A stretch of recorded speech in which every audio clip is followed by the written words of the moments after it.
పారుదల శాఖ మంత్రివర్యులు మిత్రులు ఉత్తమ్ కుమార్ రెడ్డి గారు, ఎక్సైజ్ అండ్ ప్రొహిబిషన్ శాఖ మంత్రివర్యులు మిత్రులు జూపల్లి కృష్ణారావు గారు, క్రీడలు మరియు ఇతర శాఖల మంత్రివర్యులు మిత్రులు వాకిటి శ్రీహరి గారు, శాసన మండలి సభ్యులు, శాసనసభ్యులు, వివిధ కార్పొరేషన్లకు సంబంధించిన చైర్మన్లు ఈ పత్రికా సమావేశంలో పాల్గొని పాలమూరు జిల్లా సాగునీరు తాగునీరు ప్రాజెక్టులకు సంబంధించి నిన్న ఇవాళ క్షేత్రస్థాయి పర్యటనలు చేసి జరుగుతున్న పనులను పరిశీలించి భవిష్యత్ కార్యాచరణ నిర్ణయించుకోవడానికి ఈ కార్యక్రమాన్ని మనం తీసుకోవడం జరిగింది. ప్రధానంగా మిత్రులారా, చాలామంది ఇక్కడ ఉన్న పాత్రికేయ మిత్రులు తెలంగాణ ఉద్యమంలో క్రియాశీలక పాత్ర పోషించిన వాళ్ళే ఇక్కడ ఉన్నారు. రెండవది, 2009లో కల్వకుంట్ల చంద్రశేఖరరావు గారు మహబూబ్ నగర్ పార్లమెంట్ అభ్యర్థిగా పోటీ చేసినప్పుడు తాను ఇక్కడి నుంచి ఎన్నికైతే ఈ ప్రాంత సమస్యల పట్ల సంపూర్ణమైన అవగాహన ఉంటుంది, తెలంగాణ రాష్ట్రం వచ్చిన తర్వాత అత్యధికంగా మహబూబ్ నగర్ జిల్లాకు సాయం అందుతుంది, సాగునీటి ప్రాజెక్టులు పూర్తి అవుతాయని ఆకాంక్షించారు. వారు మహబూబ్ నగర్ పార్లమెంట్ సభ్యుడిగా ఉన్నప్పుడే డాక్టర్ మన్మోహన్ సింగ్ గారు, శ్రీమతి సోనియా గాంధీ గారు తెలంగాణ రాష్ట్రాన్ని ఇవ్వడం జరిగింది. తెలంగాణ రాష్ట్రం వచ్చిన తర్వాత చంద్రశేఖరరావు గారు శాసనసభకు మన జిల్లా నుంచి పోటీ చేయలేదు. సరే, వారి జిల్లా మీద మమకారంతోటో లేదా ఇతర కారణాల చేత వారు గజ్వేల్ నుంచి ప్రాతినిధ్యం వహించిన కష్టకాలంలో సహాయం అందించి హక్కున చేర్చుకొని పాలమూరులో ఊరు లేకపోయినా పార్లమెంటుకు పంపించిన ప్రజలకు తన సహాయాన్ని, తన ఆలోచనను అందించి వలసల జిల్లాను అభివృద్ధి జిల్లాగా మారుస్తారని మనం ఆశించడంలో తప్పులేదు. తెలంగాణ రాష్ట్ర ఏర్పాటు అత్యధిక నిర్లక్ష్యానికి లోనైన మహబూబ్ నగర్ జిల్లాకే ఆనాడు సాయం అందాల్సిన అవసరం ఉండే. మిగతా జిల్లాల కంటే అన్ని విషయాలలో, విద్యలో కానీ, వైద్యంలో కానీ, సాగునీరు విషయంలో కానీ, తాగునీరు విషయంలో కానీ కృష్ణానది జలాలు పూర్తిగా మన జిల్లాలోనే ప్రవహించిన ఎన్నడూ మనం ఆ నీళ్లను ఒడిసిపట్టుకున్న సందర్భమే లేదు. కాబట్టి ఈ ప్రజలు అందించిన సహాయాన్ని గుర్తుపెట్టుకొని చంద్రశేఖరరావు గారు తెలంగాణ రాష్ట్రానికి ముఖ్యమంత్రిగా బాధ్యత చేపట్టిన తర్వాత ప్రత్యేక కార్యాచరణతోని ఈ జిల్లా సాగునీటి ప్రాజెక్టులను పూర్తి చేస్తారని మేము అందరం ఆశించినాం. పదే డాక్టర్ చిన్నారెడ్డి గారి నుంచి మొదలు పెడితే మేము అందరం కూడా చాలా సందర్భాలలో చట్టసభలలో కానీ బహిరంగంగా కానీ వారిని ప్రశ్నించడం జరిగింది. వారిలో మార్పు రాలేదు, కానీ అబద్ధపు ప్రచారాలతోని ఈ జిల్లాని మభ్యపెట్టే ప్రయత్నం చేశారు ఇక్కడ ప్రజలు. స్థూలంగా 2-3 విషయాలతో చంద్రశేఖరరావు గారు 10 సంవత్సరాల పరిపాలనలో సాగునీటి ప్రాజెక్టుల కోసము 1,81,000 కోట్ల రూపాయలు పనుల మీద ఖర్చు పెట్టినరు. అందులో 1,00,000 కోట్ల రూపాయలు కేవలం కాళేశ్వరం ప్రాజెక్టుకు గోదావరి నది మీదనే ఖర్చు పెట్టడం జరిగింది. మిగతా డబ్బులు కొన్ని ప్రాజెక్టుల కోసం పాలమూరులో ఖర్చు పెట్టినా, ముఖ్యంగా పాలమూరు రంగారెడ్డి ఎత్తిపోతల పథకం అనేది అత్యంత కీలకమైన పథకం. ఎందుకు అని అంటే కల్వకుర్తి కానీ, భీమా కానీ, నెట్టెంపాడు కానీ, కోయిల్ సాగర్ కానీ, లేదా ఇప్పుడు మనం ప్రారంభించుకున్న మక్తల్ నారాయణపేట కొడంగల్ ఎత్తిపోతల పథకం అన్ని కలిపితే కూడా పాలమూరు రంగారెడ్డి ఎత్తిపోతల పథకంతో సమానం కాదు. ఒక్క పాలమూరు రంగారెడ్డి ఎత్తిపోతల పథకమే 90 టీఎంసీల నీళ్లు. ఈరోజు ఈ జిల్లాలో జూరాల నుంచి మొదలు పెడితే జూరాల, భీమా, నెట్టంపాడు, కోయిల్ సాగరు, అదేవిధంగా కల్వకుర్తి మిగతా ప్రాజెక్టులన్నీ కట్టి పాలమూరు రంగారెడ్డిని పూర్తి చేస్తే ఈ జిల్లాకు దాదాపుగా 26 లక్షల ఎకరాల ఆయకట్టు ఇవ్వడానికి అవకాశం ఉండే. నిజంగానే 10 సంవత్సరాల సుదీర్ఘ కాలంలో ఈ ప్రాజెక్టులను పూర్తి చేసినట్టే ఈ రోజు పాలమూరు జిల్లాలో నికరంగా 26 లక్షల ఎకరాలకు సాగునీరు అందుతుండే. సాగునీరుతో పాటు పరిశ్రమల గురించి నేను చెప్పవలసిన అవసరం లేదు. 10 సంవత్సరాలలో ఒక్క పాలమూరు రంగారెడ్డి ఎత్తిపోతలకే 27,000 కోట్ల రూపాయలు ఆనాటి ప్రభుత్వం కల్వకుంట్ల చంద్రశేఖరరావు గారు ఖర్చు పెట్టారు. మీరు అడగొచ్చు, 27,000 కోట్ల రూపాయలు పెద్ద ఎత్తున ఖర్చు పెట్టిండు కదా, మంచి పనే చేసిండు. ఆ ఖర్చు పెట్టింది పంపులు లిఫ్టులు. పంపులలో లిఫ్టులలో ఖర్చు పెడితే కేసీఆర్ ఇంట్లో కనక వర్షం కురుస్తుంది కాబట్టి 27,000 కోట్లలో అధిక భాగము పంపులకు లిఫ్టులకే ఇచ్చి పంపులు లిఫ్టుల 1,000 కోట్ల రూపాయల కమిషన్లు కొల్లగొట్టి ఒక్క ఎకరా కూడా నీళ్ళు ఇవ్వకుండా ఎక్కడిదక్కడ వదిలేసిపోయిండు. భూసేకరణ కూడా చేయలేదు. ఏ ప్రాజెక్టు నిర్మించాలన్నా, ఏ ప్రాజెక్టును పూర్తి చేయాలన్నా మొట్టమొదట భూసేకరణ అనేది అవసరం. ఈనాటికి నాకు అధికారులు అందించిన సమాచారం మేరకు ఈ జిల్లాలో అన్ని ప్రాజెక్టులు పెండింగ్ ఉన్నాయి. కాంగ్రెస్ ప్రభుత్వమే అధికారంలో ఉన్నప్పుడు పూర్తి చేసిన జూరాల ప్రాజెక్టును వదిలేస్తే ఈ జిల్లాలో కల్వకుర్తి గాని, భీమా గాని, నెట్టంపాడు గాని, కోయిల్ సాగర్ గాని, ప్రారంభించుకున్న పాలమూరు రంగారెడ్డి ఎత్తిపోతలు గాని, ఏ ప్రాజెక్టు తీసుకున్నా పనులు పూర్తి సంగతి దేవుడెరుకు. ప్రాజెక్టులు నిర్మించడానికి అవసరమైన భూసేకరణ కూడా జరగలేదు. భూసేకరణ చెయ్యకుండానే ప్రాజెక్టులు పూర్తయితాయని చంద్రశేఖరరావు గారు ఎట్లా భావించిందని నేను అడుగుతున్నా. అంటే ఆయన ఆలోచన ఎంతసేపు ఉన్నా పంపులు లిఫ్టులు 1,000 కోట్ల కాంట్రాక్టర్ల బిల్లులు చెల్లింపుడు, అందులో నుంచి నగదు కొట్టేసు. నాగం జనార్దన్ రెడ్డి గారు కొట్లాడి కొట్లాడి కొట్లాడి అలసిపోయి ఇప్పుడు ఆయనతోనే చేరే పరిస్థితి వచ్చింది. ఏ మాటకా మాట పాపం పెద్దలు నాగం జనార్దన్ రెడ్డి గారు ఈ పంపులలో లిఫ్టులలో జరిగిన అవినీతి మీద ఏండ్ల కొద్ది కొట్లాడి సుప్రీంకోర్టు వరకు కూడా పోయి కొట్లాడవచ్చు. ఆయన మాట్లాడిన దాంట్లో వాస్తవం ఉంది. ఈరోజు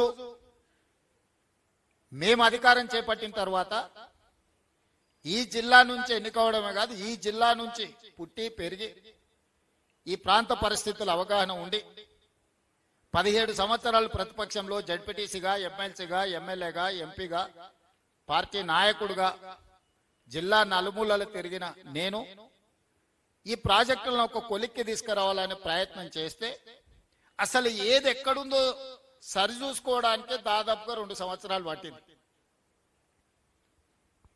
ఈరోజు వాటన్నిటిని కొలిక్కి తెచ్చి ముందుకు తీసుకెళ్దామంటే ఓహో పని చేసేటట్టే ఉన్నాడు, ఇదో కొలిక్కి వచ్చేటట్టే ఉంది కాబట్టి మేమేదో కార్యాచరణ తీసుకుంటాం, రాజకీయ కార్యాచరణ తీసుకుంటాం అని వాళ్ళు బయలుదేరారు.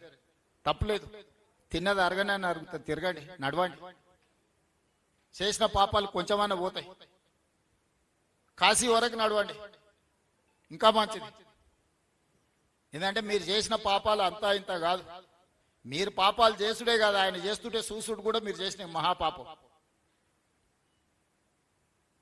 ఒక ఆయన గోసి కట్టుకొని రాజశేఖర రెడ్డి అనుకుంటాడు, గట్లెంబడి తిరిగి.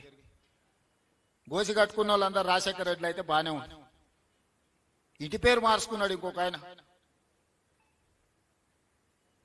అసలు ఏ మాత్రం ప్రజలు ఏమనుకుంటారు, మనం ఇట్లా వ్యవహరిస్తే చీదరించుకుంటారా లేదా అన్న సోయి కూడా లేకుండా మా గురించి మాట్లాడి జిల్లాకు అన్యాయం చేసే ప్రయత్నం చేస్తున్నారు. ఈ రోజు నేను కొన్ని వివరాలు చెప్పదలుచుకున్నా. ఖర్చులు కాదు, జరిగిన అప్పులలో 10 సంవత్సరాలు బ్యాంకులలో తెచ్చిన అప్పులకు చంద్రశేఖరరావు గారు 41,118 కోట్లు బ్యాంకులకు అప్పులు అసలు కట్టిండు. మిత్తి 43,385 కోట్లు. చంద్రశేఖరరావు 10 సంవత్సరాలలో సాగునీటి ప్రాజెక్టుల కోసం చేసిన అప్పులకు 84,503 కోట్ల రూపాయలు 10 ఏళ్లలో ఆయన కట్టింది.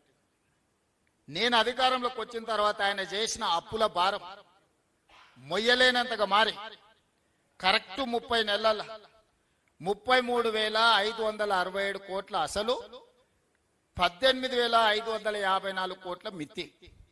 30 నెలల చంద్రశేఖరరావు చేసిన పాపాల బైరోడు నాకు అందించిన ఈ అప్పు 52,120 కోట్లు ఈ నెలకు కట్టిన నేను.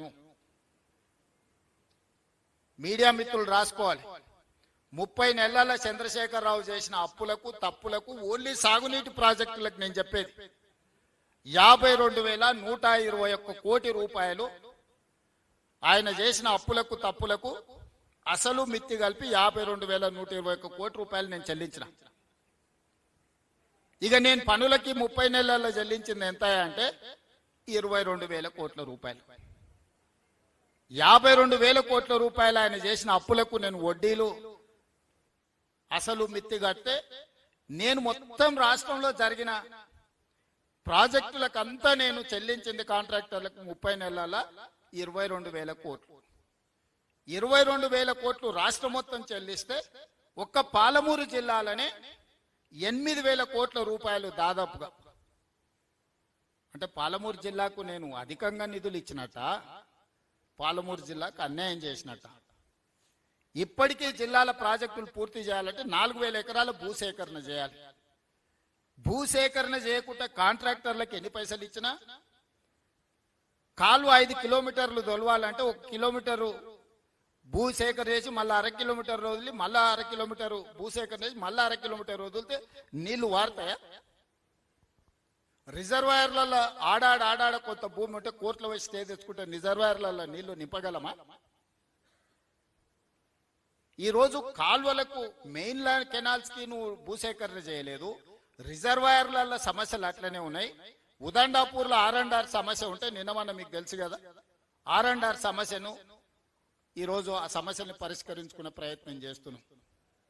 ఇవి ఏవి చెయ్యకుండా, భూసేకరణ చేయకుండా, లేకపోతే R&R ప్యాకేజీలు ఇవ్వకుండా రిజర్వాయర్లలో నీళ్లు నింపగలమా? అందుకే ఈరోజు ఆ సమస్యలన్నిటినీ సంపూర్ణమైన అవగాహన చేసుకొని రాబోయే 2 ఏళ్లలో మాక్సిమం ఈ జిల్లాలో ఉండే పనులన్నిటిని పూర్తి చేయాలని ఈరోజు కంకణం కట్టుకొని మేము అందరం క్షేత్రస్థాయిలో పర్యటన చేసి కార్యాచరణ తీసుకొని ముందుకు వెళ్తున్నాం. ప్రతి 6 months కు ఒక వర్టికల్ గా ఒక షెడ్యూల్ చేసుకొని, ఇప్పుడు జూన్లో వచ్చినాం, డిసెంబర్ వరకు ఏమేమి పూర్తి చేయగలం, నెక్స్ట్ జూన్ వరకు మళ్ళీ ఏం చేయగలం, నెక్స్ట్ జూన్ నుంచి నెక్స్ట్ డిసెంబర్ వరకు ఏం చేయగలం, విడతల వారీగా ఒక ప్రణాళికబద్ధంగా పనులు ఏ విధంగా ప్రతి నెల ఏ విధంగా చేయాలో అధికారులకు టార్గెట్ ఇచ్చి, భూసేకరణకు కలెక్టర్లకు టార్గెట్ ఇచ్చి, దానికి అవసరమైన నిధులను ఏ విధంగా సేకరించాలి. ఈరోజు విపరీతమైన అప్పులు తేవడం వల్ల ఈరోజు నిజంగా అవసరం ఉన్నప్పుడు అప్పు తెచ్చుకోలేని పరిస్థితి అయిపోయింది ప్రాజెక్టులు. రాష్ట్రంలో ఇతర ఆర్థిక పరిస్థితి చిన్నాభిన్నం అయిపోయింది. అయినా శక్తి కూడగట్టుకొని ఈరోజు ప్రాజెక్టులు పూర్తి చేస్తుంటే నోరు తెరిస్తే తప్పుడు ప్రచారం, అబద్ధాలే. 90% పాలమూరు జిల్లా ప్రాజెక్టులు పూర్తినాయని నిన్నమన్న వాళ్ళు ప్రెస్ మీట్ చెప్పారా? మీరందరూ రిపోర్ట్ చేసిరు కదా. 90% పనులు పూర్తయితే వాళ్ళ అంచనాల ప్రకారమే, వాళ్ళు ఇచ్చిన జీవో ప్రకారమే 55,000 కోట్ల రూపాయల పాలమూరు రంగారెడ్డి ఎత్తిపోతలు కావాలన్నా వాళ్ళు అదే చెప్తారు కదా. వాళ్ళ హయాంలో ఖర్చు పెట్టిందే 27,000 కోట్లు. వాళ్ళు ఆ రోజు చేసిన అంచనా 55,000 కోట్లు. ఈ రోజు అది ఎంత అవుతుందో మళ్ళా కొత్త రేట్లు పెరిగినాయి, ఇంకా అంచనా చేయలే. 50% కూడా నిధులు ఖర్చు పెట్టకుండా 90% పనులు ఎట్లా పూర్తయితాయి? అంటే అంచనాలన్నా అబద్ధం ఉండాలి, పని చేయకుండానన్నా అబద్ధాలు చెప్పాలి. రెండింటికి పొంతన ఉండాలి కదా. 55,000 కోట్ల రూపాయలతోని పాలమూరు రంగారెడ్డి ఎత్తిపోతలు పూర్తి అవుతుంది అన్నప్పుడు 27,000 కోట్ల రూపాయలు అంటే సరిగ్గా 50%, లెస్ దాన్ 50%, 48-47%. 47-48% నిధులు ఖర్చు పెడితే 90% పనులు ఎట్లా పూర్తవుతాయి? మీడియా మిత్రులుగా నేను మిమ్మల్ని అడుగుతున్నా. నాకు ఆ సైన్స్ ఆ మ్యాథ్స్ నాకు అర్థమైతలేదు. 80,000 పుస్తకాలు నేను చదవలేదు, నాకు ఆ లాజిక్కే దొరకడం లేదు. ఈ 27,000 పంపులకు లిఫ్టులకే మాక్సిమం పోయినాయి. పంపులు లిఫ్టులు మీరు ఇల్లు కట్టుకుంటే మొత్తం కరెంటు వైర్లు మీటర్లు సామాన్లు కొనుక్కుంటే గోడలు కట్టకుంటే స్లాబ్ వేయకుంటే కరెంటు వైర్లు కొనుక్కొని ఇంట్లో లైట్లు వెలుగుతాయా? ఎందుకు ఎలక్ట్రో మెకానికల్ ఎక్విప్మెంట్ కొన్నాడు అంటే 20%, 30%, 40% కమిషన్లు కొట్టడానికి అడ్డగోలుగా రేట్లు పెంచి ఆ పైసలు ఇచ్చాడు. సివిల్ వర్కులకు ఇయ్యలే, భూసేకరణకి ఇయ్యలే. ఏ ప్రాజెక్ట్ కట్టాలని మీరు ఇల్లు కట్టుకోవాలనుకుంటే కూడా ఫస్ట్ ప్లాట్ కొనుక్కుంటారు. అవునా? ప్లాట్ కొనుక్కున్న తర్వాత దానికి డ్రాయింగ్స్ చేపిస్తారు. డ్రాయింగ్స్ తర్వాత సివిల్ వర్కులు చేస్తారు. సివిల్ వర్కుల తర్వాత ఎలక్ట్రికల్ వర్కులు చేస్తారు. ఈ రోజు ఆయన ఎట్లా పడితే అట్లా చేసి ఏది పడితే అది మాట్లాడి ఉన్నదంతా ఊడ్చుకపోయి దోసుకపోయి ఈరోజు మమ్మల్ని ఏదో దోషులుగా నిలబెడుతున్నామని భ్రమలలో ఉన్నారు. ఎవరంత అమాయకులు లేరు. ఏ ఊరికి ఆ ఊరికి తెలిసి ఆ ఊరిలో పని ఏమైతే. ఇప్పుడు కొల్లాపూర్ పోయినాం, చిన్న పిల్లగాన్ని అడిగినా చెప్తుండే ఏం జరిగిందో. వనపర్తి ఏరియాకు పోయినాం, నాగర్ కర్నూలు ఏరియాకు వచ్చినాం, ఇప్పుడు దేవరకద్ర ప్రాంతానికి వచ్చినాం, రేపు జడ్చర్లకు పోతాం. లోకల్ గున్నోళ్ళకి అర్థమవుతుంది కదా ఈయన ఏం చేసిండు ఏం చేయలేదు, నిధులు ఇచ్చిండా ఇయ్యలేదా. అందుకే ఈరోజు పాలమూరు జిల్లాలో పెండింగ్ ఉన్న ప్రతి ప్రాజెక్టుని యుద్ధ ప్రాతిపదికన పూర్తి చేయడానికి అవసరమైన నిధులను ఏర్పాటు చేసుకోవడానికి సేకరించడానికి ఒక పక్కా కార్యాచరణ కోసం క్షేత్రస్థాయిలో పర్యటన చేస్తున్నాము. ఎక్కడైనా అధికారులు ఏదైనా విషయాలలో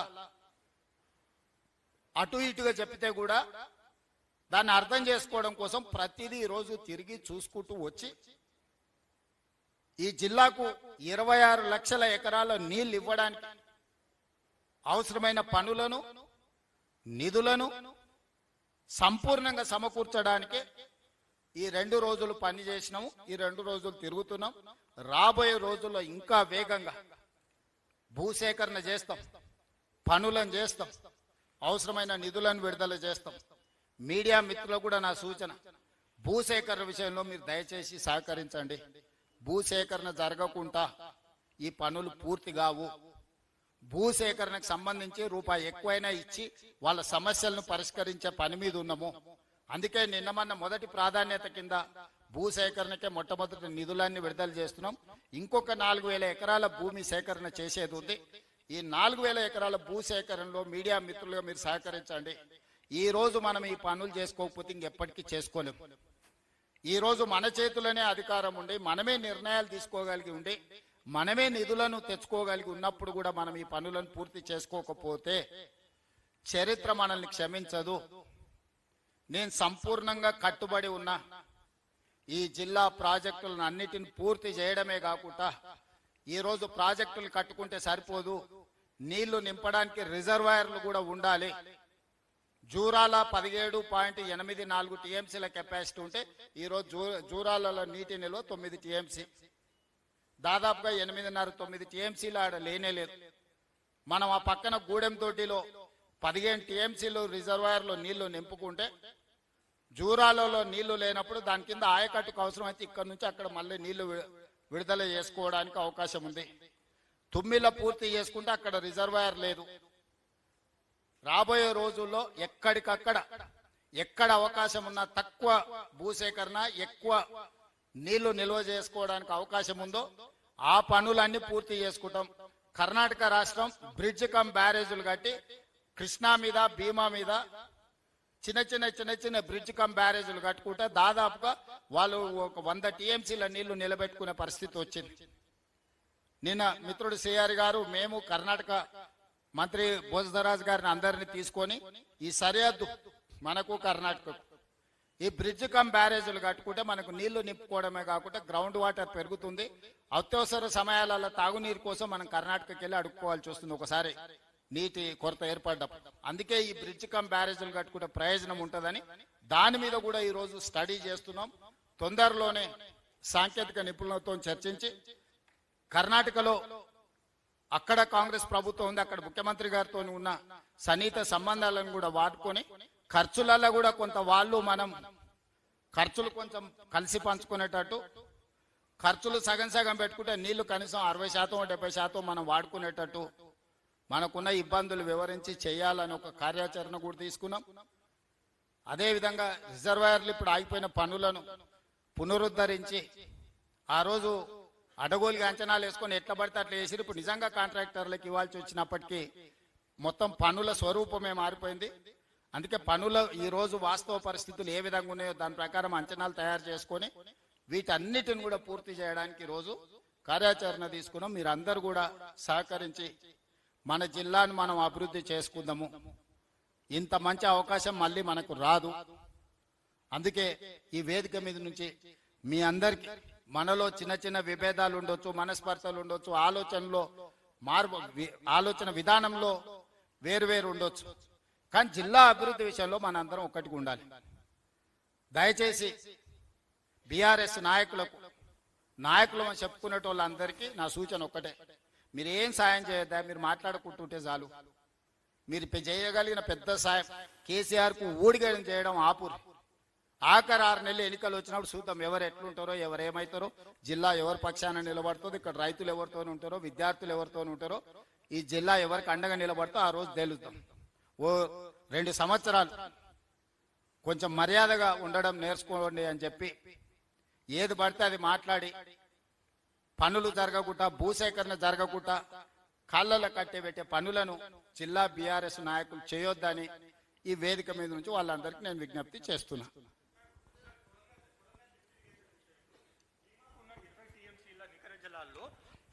ఏడు టీఎంసీలు మీరు అక్కడ కోత పెట్టేసి ఇక్కడ కొడంగల్కి ఇస్తున్నారు. దానివల్ల బీమా రైతులు అక్కడ నష్టపోతున్నారు, ఇక్కడ కొడంగల్ రైతులు వీళ్ళు నష్టపోతున్నారు. ఎందుకంటే వాళ్ళకు 1,00,000 ఎకరాలకు 7 టీఎంసీలు సరిపోవు.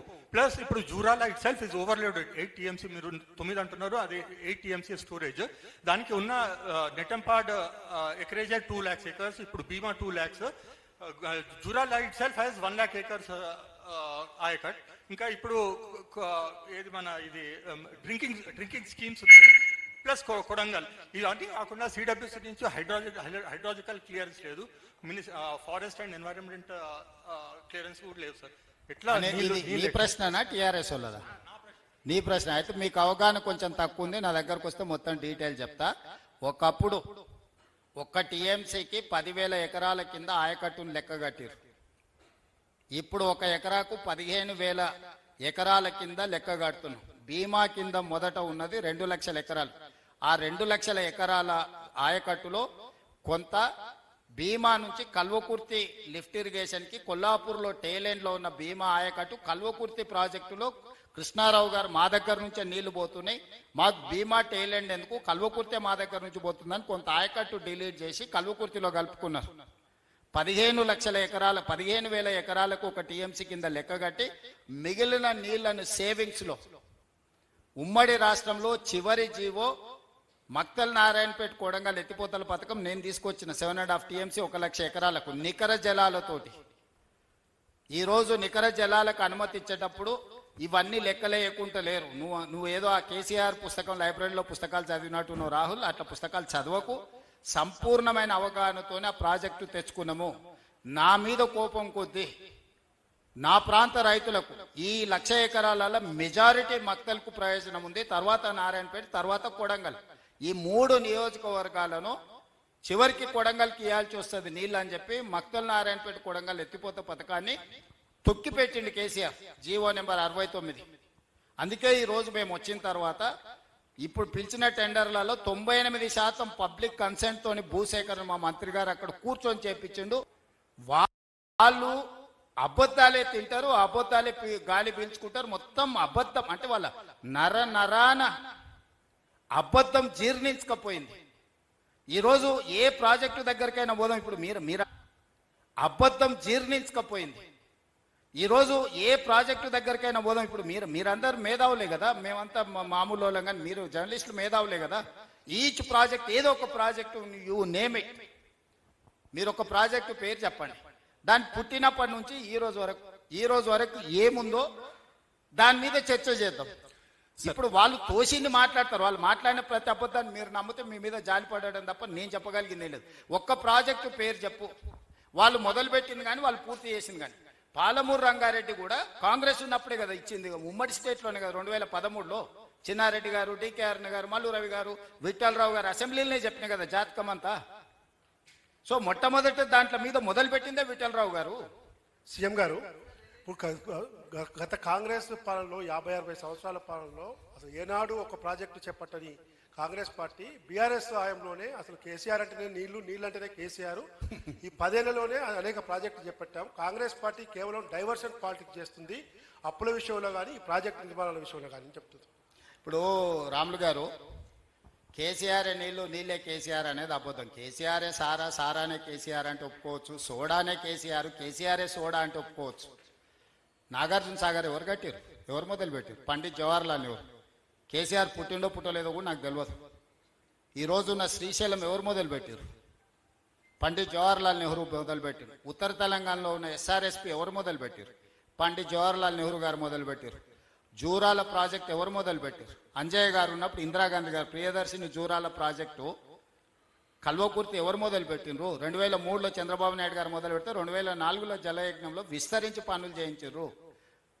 కోయిల్ సాగర్ కానీ ఏ ప్రాజెక్ట్ అయినా తీసుకో, కొత్తగా కేసీఆర్ మొదలు పెట్టిందే లేదు. ప్రాణైతే చెవెళ్ళు ఎవరు మొదలు పెట్టినరు? పేరు మార్చి, ఊరు మార్చి, అంచనాలు మార్చి దోపిడీ చెయ్యడమే కేసీఆర్కు తెలుసు. కేసీఆర్ సొంతంగా ఆలోచన చేసి మొదలుపెట్టిన ప్రాజెక్టు మొత్తం తెలంగాణ రాష్ట్రంలో లేదు. నేను సూటిగా సవాల్ విసురుతున్నా, అసెంబ్లీలోనే చర్చ చేద్దాము. కాళేశ్వరం విషయంలో దేశంలోనే చరిత్రలో అనేక సంస్థలు పొగిడాయి. కాళేశ్వరరావు అని చెప్పి గవర్నర్ కూడా పొగిడారు. అవును, కరెక్ట్. పార్టీ అబద్ధాలు చెప్తుందని చెప్పి ఇప్పుడు అదే చెప్తున్నా, అదే కాళేశ్వరం.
కూలేశ్వరాలు చెప్తాం సార్.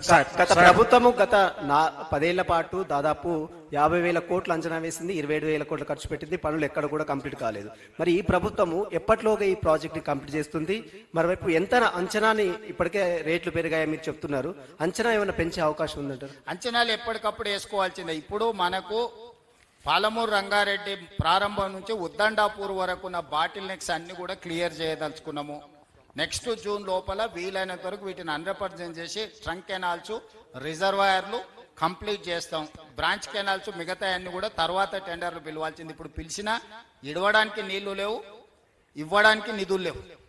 సో ఇప్పుడు ఉన్న పంపులు, లిఫ్టులు, కెనాల్స్, రిజర్వాయర్లు 100% నెక్స్ట్ 1 ఇయర్లో కంప్లీట్గా 100% పూర్తి చేసే పని పెట్టు. మా అధికారులు డిసెంబర్ జనవరి వరకు అయిపోతాయి సార్ అని చెప్తున్నారు. కానీ నేను 2027 జూన్ లోపల పాలమూరు రంగారెడ్డి ఉద్దండాపూర్ వరకు అవసరమైన కర్వేన కానీ మిగతా అన్ని రిజర్వాయర్లను పూర్తి చేసుకుంటూ సమస్యలు పరిష్కరించుకుంటూ ఉద్దండాపూర్ వరకు నీళ్ళని తరలించే పని చేస్తాము.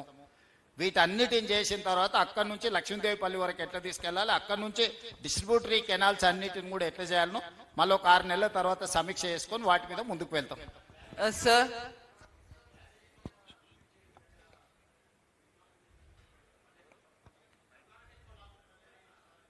తెలంగాణకు 65%, 66% మనకు వస్తే 30-35% వాళ్ళకి అవసరం ఉంటుంది. వాళ్ళతోని ప్రతిపాదన 50-50% నిధులు ఖర్చు పెట్టుకుందామని ఒక చర్చ చేస్తున్నాం. మంత్రి గారు నిరంతరం ఆ రాష్ట్ర ప్రభుత్వం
కంప్లీట్ చేసుకొని వీటిని వినియోగంలోకి తెచ్చుకొని ఇప్పుడు 10 లక్షల ఎకరాల ఆయకట్టుకు ఆనాడు కాంగ్రెస్ పార్టీ ఇచ్చిన నీళ్లు 10 లక్షల ఎకరాల ఆయకట్టు ఉంది. ఇప్పుడు ఉన్నాయి పూర్తి చేసుకుంటే ఇంకొక 16 లక్షల ఎకరాల ఆయకట్టుకు నీళ్లు వస్తుంది. 26 లక్షల ఎకరాల ఆయకట్టుకు పాలమూరు జిల్లాలో మనం నీళ్లు ఇచ్చుకోగలిగితే మన జిల్లా సస్యశ్యామలం అవుతుంది. గోదావరి జిల్లాలో కూడా మనల్ని చూస్తే అసూయపడే పరిస్థితి వస్తుంది పాలమూరు జిల్లా మీద. కాబట్టి ఈ పనులు పూర్తి చేయడానికి నేను నిరంతరం నా చిత్తశుద్ధిని ఎవడో కేసీఆర్ ప్రశ్నిస్తాడు, హరీష్ రావు ఏదో చెప్తాడు, ఈడున్నో లేదు, వాళ్ళ కోసం కాదు, నా చిత్తశుద్ధి ప్రజల కోసం. నేను ఇక్కడి నుంచి వచ్చిన నాకు తెలిసి ఇక్కడ ప్రజలు ఏం కోరుకుంటారు, ప్రజలకు ఏం చేయాలనేది. సో నేను నా బాధ్యతను బాధ్యతాయుతంగా నెరవేరుస్తా. నేను వాళ్ళలాగా కమిషన్ల కోసం కాంట్రాక్ట్ల కోసం పనిచేసేటోని కాదు. 20 ఏళ్ళు మీరు నన్ను చూసారు ఈ జిల్లాలో. ఏ ఒక్క రోజన్నా జిల్లా పరిషత్ మెంబర్ నుంచి ముఖ్యమంత్రికి ఈ జిల్లాలో ఇన్ని వేల కోట్ల రూపాయల కాంట్రాక్ట్ జరిగింది, ఏ చిన్న ఆరోపణ నేరడని వచ్చిందా? మీరే కదా సాక్షి, మీరే కదా. 20 ఏండ్లల్లా ఎవరైనా ఏ కాంట్రాక్టర్ అయినా ఎవరితో అయినా చిన్న లాలూచి కానీ ఎవరితోనైనా మాట్లాడిన సందర్భం అని ఉందా? ప్రతిపక్షంలో ఉన్న ఆ రోజు ఉన్నోళ్ళు కూడా ఎప్పుడైనా నా మీద ఆరోపణ చేసిరా? అన్ని పార్టీల నాయకులతో నాకు ఏదో వివాదం ఉండేది రాజకీయాలలో, కానీ ఎప్పుడన్నా వచ్చిందా? ఈ రోజు కూడా చిత్తశుద్ధితోని పనులు పూర్తి చేస్తాము, చేసే బాధ్యత నాది. మీరు సహకరించండి అని మీకు విజ్ఞప్తి చేస్తాను. Sir, BRS has leveled an allegation saying that you have neglected PRLIS for last 2.5 years. And today's revision is just an eyewash. If you are serious about it, you should allocate funds immediately. What is your take on that? And one more question, sir. It's 30 months away for the elections. And there are 6 welfare promises to be delivered and large-scale projects to be completed. What is the strategy that the government has for fund allocation, considering that the state is reeling under distress? The first issue, that is TRS. They are known for, they burn liars and looters. So I need not to answer their allegation. First point. Second point, we have our own strategy to fulfill all these 6 guarantees.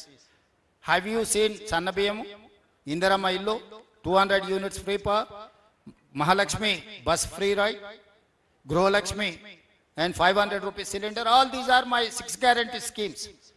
So I'm implementing everything. Last week I have inaugurated 1,25,000 Indirama houses, complete state. Next 3 months, I'm going to inaugurate another 1 lakh houses. So June 2nd, I have declared 2.5 lakh more houses I'm going to give. Till date, I have cleared everything. There is no 1 rupee pending in Indirama houses. This is what our commitment. Whatever we commit, we will deliver. If our capacity is not there, we are not going to commit anything. So, I need not to answer TRS. My responsibility to give answer, my people who have elected, who have voted for me. ధాన్యం కొనుక్కుంటే మీరు వాళ్ళ BJP వాళ్ళ MP ముందు వాళ్ళ houses ముందు మీరు పోయిస్తామని కూడా అన్నారు. కానీ వాళ్ళు కాసేపటి క్రితం అరవింద్ రియాక్ట్ అయ్యాడు, ఇది అరిష్టం, అవసరమైతే మీకు చేత కాకపోతే దిగిపోండి, రాష్ట్రపతి పాలన మేము పెడతామని కూడా ఆయన అన్నాడు. కాసేపు ఇప్పుడు మోడీనే దిగమాను, మొత్తం రాష్ట్రంలో ఉన్న అన్ని నేను కూర్చొని కొనిపిస్తా ఒక్క నిమిషంలో. 12 ఏళ్ళు ఉన్న మోడీ ఏమేలుగా పెట్టిండో వీళ్ళని చెప్పమాను, అరవింద్ గారిని లేకపోతే బండి సంజయ్ గారిని. ఇప్పుడు మాట్లాడేటప్పుడు బుర్ర ఉపయోగించాలి. మోడీ గారు ప్రతి సంవత్సరం 2 కోట్ల ఉద్యోగాలు ఇస్తా అన్నాడా? 12 ఏళ్ళు అయింది, 24 కోట్ల ఉద్యోగాలు ఇచ్చిండా? పేదవాళ్ళ ప్రతి ఖాతాలో స్విస్ బ్యాంకులో నల్లధనం తెచ్చి 15 లక్షల రూపాయలు ప్రతి పేదోడి ఖాతాలు వేస్తా అన్నాడా? వేసిండా? నీ ఖాతాలు పడ్డాయి నరేందర్? పోనీ ఇక్కడ రాములు గారి ఖాతాలు పడ్డాయి, ఆయన కూడా పేద ఆయనే కదా. ఇట్లాంటి ఒక 50 చెప్తా నరేంద్ర మోడీ గారు ఇచ్చిన అష్యూరెన్సెస్కి రైతుల ఆదాయాన్ని 2 ఇంతలు చేస్తా అన్నాడు. చేసిండా? పండించింది కొంటలేడు. తక్షణమే నరేంద్ర మోడీ గారిని దిగిపోమని, రాహుల్ గాంధీ గారిని నా కుర్చీలో కూర్చోబెట్టి ఇవన్నీ ఫుల్ఫిల్ చేపిస్తాను నేను. తెలివి తక్కువ మాటలు మాట్లాడితే తెలివిగా జవాబు ఇవ్వడం మాకు రాదని వాళ్ళు అనుకుంటే వాళ్ళ అమాయకత్వం. నువ్వు దిగిపో, నేను చేస్తాను. నువ్వు ఇప్పుడు ఎన్నికైన దానికి 8 మంది ఎంపీలు ఇచ్చారు, 2 కేంద్ర మంత్రులు. ఏం పని చేస్తారో సమాధానం చెప్పుండ్రు. ఇవాళ 75 లక్షల మెట్రిక్ టన్స్ ఎల్ఎంటీ మనం ప్రొక్యూర్ చేస్తే వాళ్ళు ఎంత కొంటురు? 50 లక్షలు కొంటురు. మిగతా 25 లక్షలు ఎవరింట్లో పోయాలా? ఎవరి నెత్తి మీద పోయాలి? 6-7 వేల కోట్ల రూపాయలు అదనపు భారం ఇప్పుడు అవి కొన్నందుకు. మేము అది భారం అనుకోలేదే, బాధ్యత అనుకున్నాం. రైతులు పండించిన చివరి గింజ వరకు ఒట్లు కొంటామన్నాం, కొన్నాం. మొక్కలు కనీస మద్దతు ధర వాళ్ళు ప్రకటించారు, ఒక్క గింజనన్న కొన్నారా? జొన్నలు కనీస మద్దతు ధర ప్రకటించారు, ఒక్క గింజనన్న కొన్నారా? పొద్దుతిరుగుడు ఇత్తనాలు ఒక్క గింజనన్న కొన్నారా? అంటే ఢిల్లీలో కూర్చొని కనీస మద్దతు ప్రకటించి ఇక మీ సావు మీరు సావు పోండి అని, ఇది పెద్ద తెలివితేటలు అనుకుంటున్నారా వాళ్ళు? నాకు అర్థం కావట్లేదు. అందుకే చెప్పిన 15 తారీఖు లోపల మా సేకరణ మొత్తం అయిపోద్ది. 75 లక్షల మెట్రిక్ టన్నుల ప్యాడీ కొనకపోతే అప్పుడు చెప్తాం వాళ్ళ సంగతి. నేను ఉత్తమ్ కుమార్ రెడ్డి గారు ఎన్నిసార్లు పోయి వచ్చినాం ప్రహ్లాద్ జోషి దగ్గరికి, మీరే చూసిండ్రు కదా. సో కిషన్ రెడ్డికి, ధర్మపురి అరవింద్ గారికి, బండి సంజయ్ గారికి బాధ్యత లేదా? రాష్ట్ర ప్రభుత్వంలో రైతులు పండించిన పంట ఇప్పుడు యూరియా ఇంత షార్టేజ్ వస్తుంది. మన రాష్ట్రంలో ఉన్న రామగుండం యూరియా మనకి ఇవ్వకుండా పక్క రాష్ట్రాలకు ఇస్తారు. ఇది న్యాయమా? పోనీ వీళ్ళ చేతగాంతనం కదా. కనీసం వీళ్ళు 8 మంది ఉండ్రు. పోయో మంత్రి దగ్గర కూర్చొని, అయ్యా బయట నుంచి ఇచ్చేది ఇచ్చిపెట్టు, మా రాష్ట్రంలో ఉత్పత్తి అవుతున్న రామగుండంలో ప్లాంట్లో ఉత్పత్తి అవుతున్న యూరియా మాదన్న మాకి అని అడగాలి కదా. అడిగే ధైర్యం కూడా లేదు కదా. తెచ్చే సంగతి దేవుడు ఎరుగు. ఈడ పొంకనాలు కొడతారేంది? మా దగ్గర పొంకనాలు కొడితే ఏమొస్తుంది? 12 ఏళ్ళు అయింది, 3 సార్లు అయిండు నరేంద్ర మోడీ ప్రధానమంత్రిగా. మీరు జవాబు చెప్పకుండా మేము ఏదైనా ప్రశ్నిస్తే మీరు దిగిపోండి మేము చేస్తామని. నరేంద్ర మోడీ గారిని దిగిపోమని ఇమ్మీడియట్ గా రాహుల్ గాంధీ గారిని కూర్చోబెట్టి రాష్ట్రంలో పాలమూరు రంగారెడ్డి ఎత్తిపోతల పథకాన్ని జాతీయ ప్రాజెక్టు ప్రకటింపజేస్తా. ఈ రాష్ట్రంలో పండించిన ప్రతి గింజ కేంద్ర ప్రభుత్వంతో కొనిపించే పని చేస్తా. మోడీ గారిని దిగమనుండ్రి, తక్షణమే రాహుల్ గాంధీ గారిని చేద్దాం. ఎట్లా ప్రభుత్వాన్ని ఏ విధంగా నడపాలో నడిపించి చూపిస్తాం. ఏ భాషలు రాసిండు? ఇంగ్లీష్లో రాసిండు రాములు గారు. నాకైతే ఇంగ్లీష్లో వచ్చింది, తెలుగుది రాలే. ఇక ఎవరో రాసిచ్చారు, ఎవరో సంతకం పెట్టారు, ఏం చేస్తాము? అదే ఇంగ్లీష్లో ఉంది సార్, చూసిన ఉత్తమాన్ని చూపిస్తే ఓ పని చేయండి, రాజశేఖరరావు గారికి అసెంబ్లీకి వచ్చినాడు అది ఇచ్చి తప్పులు ఒకటే చదవమని చెప్పిన, రాసుడి సంగతి తర్వాత. కానీ ఎవరో రాపిస్తే సతకాలు పెట్టుడు, నేను అదే చెప్తున్నా కదా. ఇక ఆయన వచ్చి మాకు చదువు నేర్పాలి సకటాయన.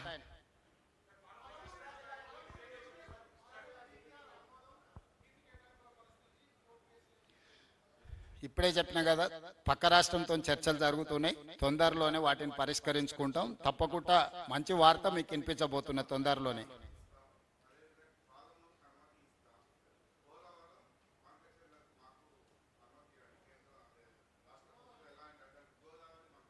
ఆ. అవును, అదే కదా చెప్తున్న, చర్చలు జరుగుతున్నాయని. ఫస్ట్ మాకు పాలమూరు డిండి 100% మాకు ఇస్తే సముద్రంలో పోయే నీళ్ళ గురించి మళ్ళీ మాట్లాడదాం. మా నికర జలాలు ఎంత తక్కువ పడతాయి? ఎవరు చెప్పారు తక్కువ పడతాయని? 968 సోదరా, ఒకవేళ మీకు తెలిస్తే మా సంతోషం, తెలియకపోతే తెలుసుకోండి. 968 టీఎంసీలు తెలంగాణకు గోదావరిలో కేటాయింపులు ఉన్నాయి. ఒక్క చుక్క కూడా తగ్గనీయము. 516 టీఎంసీలు ఆంధ్రప్రదేశ్కు ఉన్నాయి గోదావరిలో. వాళ్ళు 516 వాళ్ళు ఎక్కడ వాడుకుంటారో వాళ్ళ ఇష్టము. ఇప్పుడు కృష్ణానదిలో బచావత్ ట్రిబ్యునల్ ఇష్యూ మన ట్రిబ్యునల్స్లో పెండింగ్ ఉన్నాయి కాబట్టి ఇప్పుడు ఏ రాష్ట్రానికి ఎన్ని నీళ్లు, కేసీఆర్ గారు 299 మాకు చాలు, 512 మీరు తీసుకెళ్ళండి అని ఒక మరణ శాసనం రాసిండు. కృష్ణా పరివాహక ప్రాంతానికి శాశ్వతంగా సంతకం పెట్టొచ్చిండు. కేసీఆర్ రాసిన మరణ శాసనాన్ని తిరగరాయాలంటే ఇప్పుడు ఎంత సమస్యగా సంక్లిష్టంగా మారిందనంటే ఇంకా చెప్పలేనంత సంక్లిష్టంగా ఉంది. అందుకే ఈరోజు నికర జలాల కేటాయింపులు పాలమూరు రంగారెడ్డికి 90 టీఎంసీలు, డిండి 20 టీఎంసీలు మాకు ఎన్ఓసి ఇస్తే అప్పుడు మీ ప్రాజెక్టుల గురించి చర్చ, లేకపోతే చర్చించే సమస్యనే లేదు అనేది మొదటి విషయం. రెండవది, గోదావరిలో నికరంగా తెలంగాణ రాష్ట్రానికి కేటాయించిన 968 టీఎంసీల కేటాయింపులో ఒక చుక్క కూడా కాంప్రమైజ్ అయ్యే క్వశ్చనే లేదు. మన 968 మనం ప్రాజెక్టులు కట్టుకొని మనం వాడుకున్న తర్వాత సముద్రంలోకి పోయే నీళ్ళు ఏం లెక్క అప్పుడు తేలుతుంది. సో మన 968 అనేది మనకు అష్యూర్ చేసుకుంటే మిగిలిన దాని గురించి మళ్ళీ చర్చ చేస్తాం. వాళ్ళు గోదావరి నుంచి తీసుకొచ్చి బనకచెర్లలో పోసుకుంటారా, నల్లమల్ల సాగర్లో పోసుకుంటారా, ఇంకో దగ్గర పోసుకుంటారా, ఇది మన సమస్య కాదు. మన సమస్య ఏంది? మన కేటాయింపులు మనకు ఖచ్చితంగా రావాలి. మనకేం కావాలనో చూడండి. వాళ్ళు ఏం చేసుకుంటారు అనేది మనకెందుక? పక్కింట్లో కోడి కోసుకున్నారా లేకపోతే కుందేలు కోసుకున్నారా మనకెందుకు? కనీసం మనం పప్పన్నమన్న మనది చక్కగా ఉందా లేదా మనం చక్కదిద్దుకోవాలి. పక్కింట్లో కోడి కూర వాసన వస్తుందని చెప్పి వానింటి మీద బురద పోసి ఇట్లాంటివి కేసీఆర్ కావాలా? ఆయనకి పంచాయతీ తెగొద్దు. ఈ పంచాయతీని అడ్డం పెట్టుకొని రాజకీయంగా ప్రయోజనం పొందాలని స్వార్థంతో ఉన్నాడు తప్ప నాది సింపుల్. నేను మొదటి నుంచి చెప్తున్నా, నీకు పంచాయతీ కావాలన్నా పరిష్కారం కావాలంటే నేను పరిష్కారం కోరుకుంటా. పరిష్కారం దొరికినప్పుడు పంచాయతీ ఎట్లాగూ ఉంటుంది. పంచాయతీ చేస్తే పరిష్కారం అయితే అని కూడా పంచాయతీ చేసైనా పరిష్కారం చేసుకుంటా. నీళ్ల విషయంలో నాకు చాలా స్పష్టత ఉంది. అది గోదావరి కావచ్చు, కృష్ణా కావచ్చు, ఏదైనా కావచ్చు. ఒక్క చుక్క రాష్ట్ర హక్కును వదులుకోము, ప్రతి చుక్క రాబట్టుకుంటాము. మేము చిల్లర పంచాయతీ వీధుల్లో మతి తప్పిన మత్తులో ఉన్న మాటలు నేను మాట్లాడా. నేను వ్యూహాత్మకంగా ఎత్తుగడలతోని మనకు రావాల్సిన ప్రతి చుక్క నీటి హక్కులను నేను కాపాడుకునే బాధ్యత మేమందరం తీసుకుంటాం. ఉత్తమ్ కుమార్ రెడ్డి గారు, నేను నిరంతరం. ఇలా కేంద్ర ప్రభుత్వం మాట చెప్పిందంటే దాని అర్థమైంది ఎవరు ఒత్తిడి ఉంది?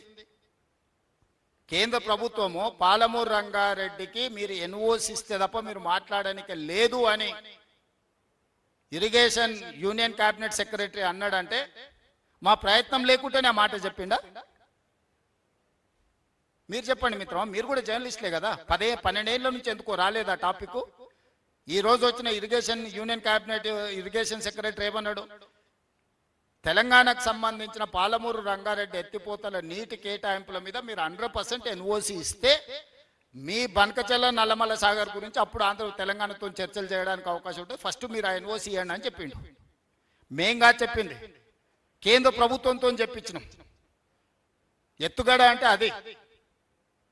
కేసీఆర్ లాగా చిల్లర మాటలు బస్తీలలో మాట్లాడి తొడలు కొట్టుడు, జబ్బలు జరుసుడు, పొద్దున మాట్లాడు, రాత్రికి మర్చిపోవుడు, ఇవన్నీ మాకు అలవాటు లేదు. కాబట్టి వాళ్ళు ఎవరు ఏం చెప్పినా మీరు బుర్రలోకి తీసుకోకండి, పని చేసుకుందాం.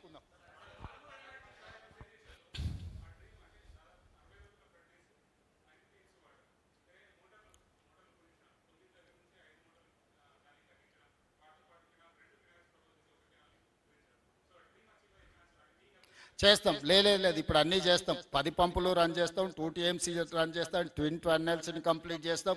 కర్వెన కానీ ఉదండాపూర్ కానీ అన్ని రిజర్వాయర్లు ఎన్ని ఉన్నాయో అన్నిటినీ క్లియర్ చేస్తాం. 90 టీఎంసీలకి నీటి కేటాయింపులను కూడా తీసుకొస్తాం. 6 నెలల సమయం ఇవ్వండి, మాక్సిమం సమస్యల్ని పరిష్కరిస్తా. డిసెంబర్ లోపల మెజారిటీ ఇష్యూస్ మన జిల్లాలో కృష్ణానది మీద ఉన్న సమస్యల్ని చర్చల ద్వారా పరిష్కరిస్తా. చిల్లర మాటకు మా ప్రభుత్వంలో తావు లేదు. ఎవరు ఏమన్నా అనుకోని పరిష్కారం కోసం ఆఖరి నిమిషం వరకు ప్రయత్నం చేస్తాం.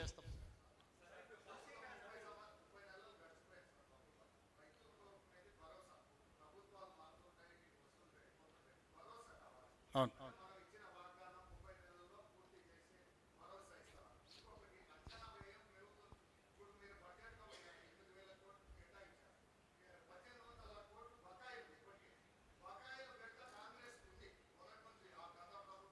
ఏ దాంట్లో బకాయిలు?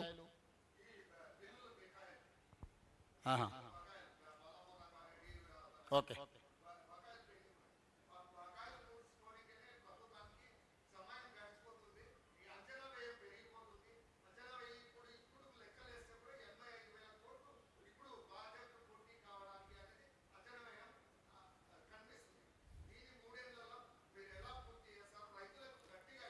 మీ పేరేం పేరు? అశోక్ కుమార్. అశోక్, ఇంత స్టడీ చేసినావు కదా, ఎట్లా చేస్తే పరిష్కారం బాగుంటుందో నీ సలహా ఇయ్యి. మొత్తం పూర్తి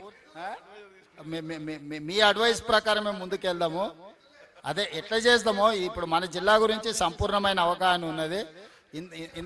ఇంత లోతుగా స్టడీ చేసినావు కదా, నువ్వు ఇచ్చే అదే అదే సోదరా, నిధుల దీనికి కూడా మళ్ళీసారి ఉత్తమన్న అశోక్ కుమార్ను ఒకసారి పిలుచుకొని ఒకసారి కూర్చొని మాట్లాడితే మనకు మంచి పరిష్కారం దొరుకుతుంది. ఒకసారి మంత్రి గారికి నేను చెప్తున్నా, నువ్వు వచ్చి కలిసి కొంచెం నీ సలహా ఈ సోదరా.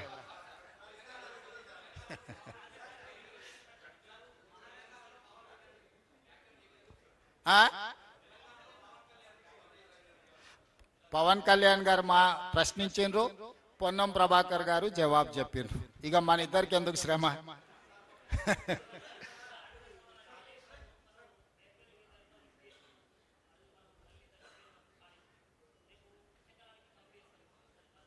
టెస్టులు చేయకుండా చూడు మిత్రమా, టెస్టులు జరుగుతున్నాయి. టెస్టులు పూర్తి చేయకుండా మేము ఏం పని చేయము. ఎన్డీఎస్ఏ ఇచ్చే సూచనల ప్రకారమే మేము పని పోతాము. మేము టెక్నికల్ ఎక్స్పర్ట్స్ కాదు, నేను కానీ ఉత్తమ్ కుమార్ రెడ్డి గారు కానీ. మేము పొలిటికల్ ఎగ్జిక్యూటివ్స్మి. Technical experts different government of India ఏజెన్సీలను, ప్రైవేట్ ఎక్స్పర్ట్స్ని అందరిని ఎంగేజ్ చేసినాం. ఎక్స్పర్ట్స్ ఇచ్చే నివేదిక ప్రకారమే పునరుద్ధరణ జరుగుతుంది. కేసీఆర్ ఉరికిండానో, హరీష్ రావు అరిసిండానో, అర్ధరాత్రి అర్ధాంతరంగా మళ్ళా చేస్తే గదే అవుతుంది. అందుకే చెప్తున్నా, దానికి ఎన్డీఎస్ఏ రిపోర్ట్లు, మిగతా అన్ని ఏజెన్సీలు ఇచ్చిన రిపోర్ట్లు తీసుకున్న తర్వాతనే పూర్తి చేస్తాము. ఈ రోజు మేము 9/18 కూడా ఏ విధంగా ముందుకు తీసుకెళ్లాలో మహారాష్ట్రతో ప్రయత్నం చేస్తున్నాం. మహారాష్ట్ర ముఖ్యమంత్రి గారు తప్పించుకొని తిరుగుతున్నారు. బండి సంజయ్ గారు నీకు శాత కాకపోతే, నీకు శాతనైతే లేదని చెప్తున్నా బండి సంజయ్ గారికి, కిషన్ రెడ్డికి. మీకు శాతనైతే మహారాష్ట్రలో పోయి 9/18 దగ్గర, ఎందుకంటే అది ఆదిలాబాదు, నిజామాబాదు, కరీంనగర్, మెదక్ వరకు అందరు వాళ్ళే ఎంపీలు, ఎమ్మెల్యేలు ఉన్నారు. అది వాళ్ళ బాధ్యత. రైతుల కోసం పని చెప్తే ఆయన ఏదేదో మాట్లాడుతున్నాడు. సో మహారాష్ట్ర ప్రభుత్వంతో 9/18 మీద చర్చించేసి ఆ సమస్యను కూడా పరిష్కరిస్తాం. Thank you.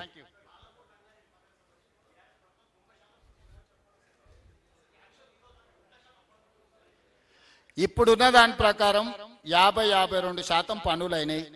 దీని మీద ఇప్పుడున్న ఈ ఏదైతే ఈ ఫేజ్లో ట్రంక్ లైన్స్ వీటిని చేయడానికి ఒక 1 yearలో మేము ఆల్అవుట్ ఎఫర్ట్స్ పెడితే ఈ మేజర్ వర్క్ అయిపోద్ది. ఎందుకంటే డిస్ట్రిబ్యూటరీస్ చేయకుండా, ఉద్దండాపూర్ నుంచి లక్ష్మీదేవిపల్లికి తీసుకెళ్లకుండా, పాలమూరు జిల్లా ప్రాజెక్టుల మీద చర్చ అసంపూర్తి. ఇప్పుడు ఏదైతే హెడ్ వర్క్స్ నుంచి ఉద్దండాపూర్ వరకు తీసుకొచ్చే వర్క్లను 1 year లోపల రిజర్వాయర్ల నుంచి మొత్తం పంపులు, లిఫ్టులు, రిజర్వాయర్లు, ట్విన్ టనెల్స్ అన్నిటినీ పరిష్కరించడానికి ఒక పక్క కార్యాచరణతో వస్తున్నాం. నెక్స్ట్ జూన్ ఈ టైంకి వాటి 100% పూర్తి చేస్తాం. Thank you.